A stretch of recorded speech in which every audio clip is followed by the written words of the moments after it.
Olá, um ótimo dia para você. Seja bem-vindo a mais um episódio de Café com Torá.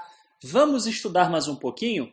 Vamos hoje então para o capítulo 1, versículo de número 13 de Pirkei Avot. Esse texto é bastante interessante e nós vamos dividi-lo em duas partes, porém não da forma convencional. E isso será explicado ao longo do comentário. O texto diz assim: Hillel dizia: quem busca um nome perde seu nome.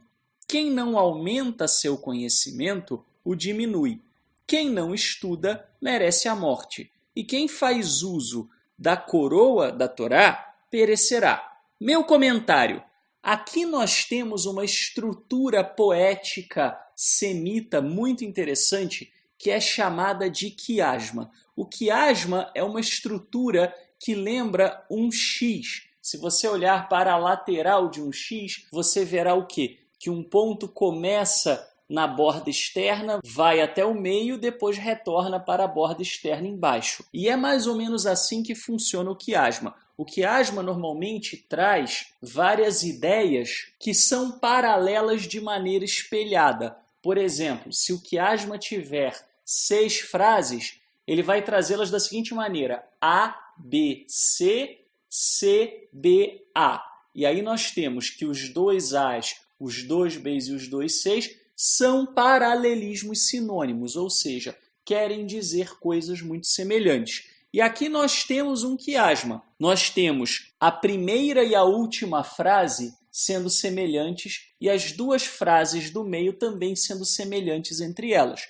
E hoje, então, o que nós vamos estudar? Nós vamos estudar as duas frases da ponta, a primeira e a quarta frases. Então nós temos: quem busca um nome perde seu nome, e quem faz uso da coroa da Torá perecerá. Essas duas frases trazem uma ideia igual. Qual é a ideia aqui? A ideia é a motivação que nos leva ao serviço do Eterno. Se uma pessoa busca conhecer a palavra do Eterno com o objetivo de ficar famoso, com o objetivo de ter poder, com o objetivo de algum tipo de ganho pessoal, de engrandecimento, essa pessoa acabará perdendo aquilo que tem. Se uma pessoa se lança na Torá com o objetivo de ficar famoso, a Torá não comporta isso, porque a Torá é uma jornada de humildade, a Torá é uma jornada de autoanulação para que o Eterno possa nos utilizar como veículos da sua vontade.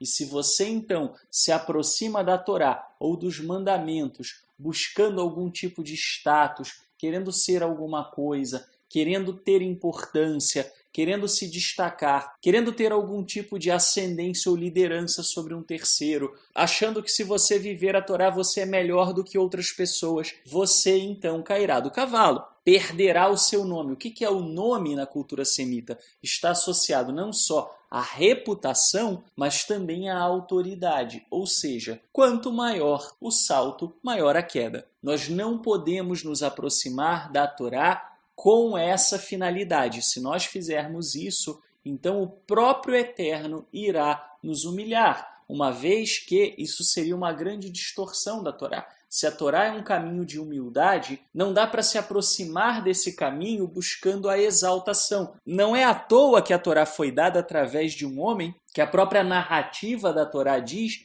que era uma pessoa extremamente humilde. Para que o Eterno reine em nossas vidas, é preciso desbancar o ego do trono dos nossos corações. Isso é análogo à última frase: quem faz uso da coroa da Torá perecerá. Por quê? A coroa, o que é a coroa? É um símbolo de quê? De status, de autoridade. Quem usa disso, quem usa dos seus conhecimentos da Torá para ter qualquer tipo de ascendência sobre alguém, quem usa os seus conhecimentos e a sua observância da Torá para obter vantagens pessoais, para obter poder, para obter status, para obter riquezas, para obter seja lá o que for, essa pessoa perecerá. Por quê? Porque ela está distorcendo um caminho que o Eterno disse: escolha a vida. E se esse caminho é a vida, a perversão da vida nada mais é do que a própria morte. Todos nós devemos sim progredir na Torá, aprender mais, procurar estudar, refletir, meditar, medir as nossas ações, contemplarmos a cada dia aquilo que nós fazemos, com o objetivo de melhorarmos como pessoas.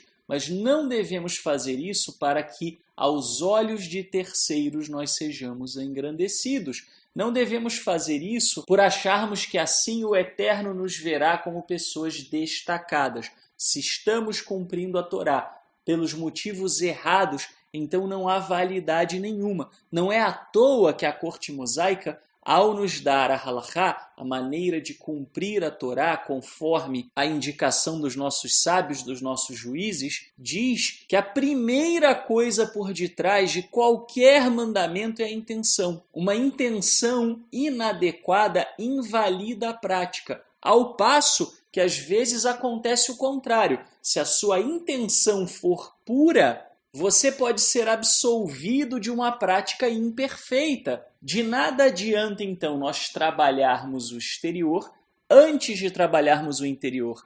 Temos que trabalhar a nossa motivação, entendermos quem é o Eterno, buscarmos conhecê-lo para que possamos compreender a dimensão da sua grandeza e o nosso papel como servos, o nosso papel como figuras humildes perante a presença dele, como figuras que carecem e dependem da sua misericórdia, do seu amor e da sua compaixão a cada dia. E se nós entendermos que assim somos, aí estaremos dando o primeiro passo para não nos colocarmos nessas armadilhas que são levantadas aqui por Hillel. Saiba quem você serve, saiba o seu lugar. E aí sim, o próprio Eterno tratará de, segundo a vontade dele, te exaltar. O Eterno exalta os humildes, mas não cabe a nós buscarmos essa exaltação. Cabe a ele concedê-la a quem ele desejar. Que a vontade dele possa ser soberana nas nossas vidas.